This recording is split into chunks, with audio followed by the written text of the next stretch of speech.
Sejumlah perwakilan Aliansi Masyarakat Bogor Selatan bersama puluhan pekerja yang terdampak PHK menghadiri reses anggota DPR RI di Aula Hotel Regent, Kecamatan Cisarua, Kabupaten Bogor. Mereka datang untuk menyampaikan aspirasi terkait nasib ribuan warga Puncak yang kehilangan pekerjaan akibat penyegelan sejumlah objek wisata oleh Kementerian Lingkungan Hidup. Dalam kegiatan tersebut, Ketua AMBS Musin menyerahkan surat kepada anggota DPR RI dari Partai Gerindra sebagai bentuk permohonan agar permasalahan ini mendapat perhatian serius dari pemerintah pusat. AMBS juga menegaskan jika tidak ada tindakan konkret, mereka akan meminta audiensi langsung ke Senayan. Tetap dengan niatan yang sama, kami meminta Pak Mulyadi ini sebagai corong penyampai di Senayan untuk menyelesaikan segala konflik yang ada di Cisarua, terutama masalah para pekerja yang dirumahkan. Ini hampir mencapai ribuan. Langkah Pak Mulyadi akan tetap memperjuangkan aspirasi dari teman-teman pekerja yang sekarang ini kena dampak dirumahkan.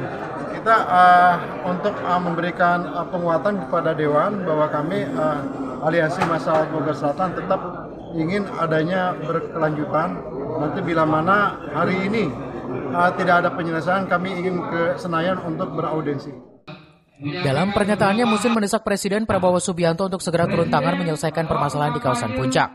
Menurutnya, ribuan masyarakat saat ini sedang menunggu keputusan langsung dari Presiden terkait dampak penyegelan yang dilakukan Kementerian Lingkungan Hidup.